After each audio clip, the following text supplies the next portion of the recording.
छत्रपती संभाजीनगर जिल्ह्यातील कन्नड तालुक्यातील अंधानेर इथं एक दुर्दैवी घटना घडली आहे। डीपीवर फ्यूज टाकताना विजेचा धक्का लागून 36 वर्षीय शेतकरी सुरेश विठोबा दापके यांचा मृत्यू झालाय।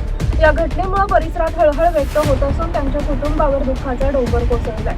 मिळालेल्या माहितीनुसार सुरेश दापके हे आपल्या कुटुंबाचे प्रमुख आधारस्तंभ होते। डीपीवर चढून फ्यूज टाकत असताना त्यांना जोरदार विजेचा धक्का बसला आणि त्यांचा जागीच मृत्यू झाला।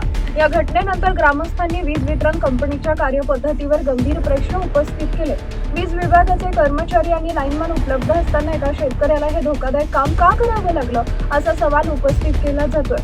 तसेच या प्रकरणाची सखोल चौकशी करून दोषींवर कारवाई करावी आणि मृत शेतकऱ्याच्या कुटुंबाला तातडीची आर्थिक मदत द्यावी अशी मागणी करण्यात आली आहे। टाइम्स ऑफ महाराष्ट्र न्यूज साठी कॅमेरामन सह संतोष खाजेकर, कन्नड, छत्रपती संभाजीनगर। नेमकी काय झालंय, कशामुळे झालं काय? झाड पडलं होतं म्हणजे तारेवरती रात्री। तर मी सकाळी वायरमॅनला फोन केला होता का बा झाड पडलंय तारेवरती, तर आम्ही लाईट क्लिअर करून द्यावा। ते सकाळी वायरमॅन ते आले पण, आणि आम्ही झाड तोडून दिलं त्यांना, आणि त्याच्यानंतर मग त्यांनी तारी टाईट करून दिला आम्हाला। मग नंतर ते निघून गेले तिथून। ते म्हणे नंतर ड्यू टाकून ते क्लिअर करून घेऊन आम्हाला फोन करा म्हणे परमिट घेण्यासाठी। मी त्यांना कॉल केला होता।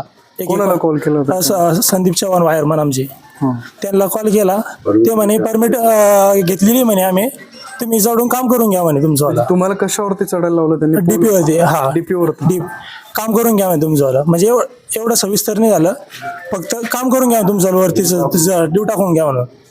मग त्याच्यानंतर 1:47 मी त्यांना कॉल केला का माझा भाऊ वरतीला टाकला होता तारीला, तुम्ही लाईट का बरं टाकली? हा, एवढं बोलणं झालं माझं त्यांच्यासोबत। ते एवढं बोलले की लाईट आम्ही टाकलीच नाही म्हणे, लाईट आलेलीच। हा, कोणी सांगितलं? वायरमनने सांगितलं, वायरमन सोबतच बोललो। वायरमन कोण आहे? संदीप चव्हाण। संदीप चव्हाण यांनी तुम्हाला सांगितलं की आम्ही टाकली नाही, लाईट टाकली नाही म्हणे। त्यावेळेस त्यांनी परमिट घेतलेलं होतं? हा, परमिट घेतलेलं होतं पहिले।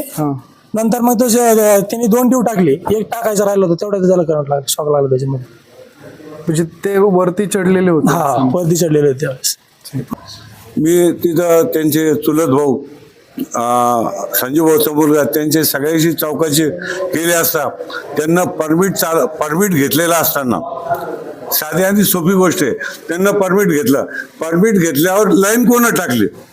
आणि वायरमॅन लोकांना काय अधिकार आहे का शेतकऱ्याला विजेच्या खांबावर चढवायचा? त्यांना विजेच्या खांबावर चढवलं, म्हणजे तुम्ही हे टाका, परमिट मी घेतलेलं आहे। त्यानंतर जेव्हा शॉक लागला तर संजीव दापकेचा मुलगा तिथं होता, त्यानं 1:39 संबंधित परमिटसाठी त्याला हे केलेलं होतं।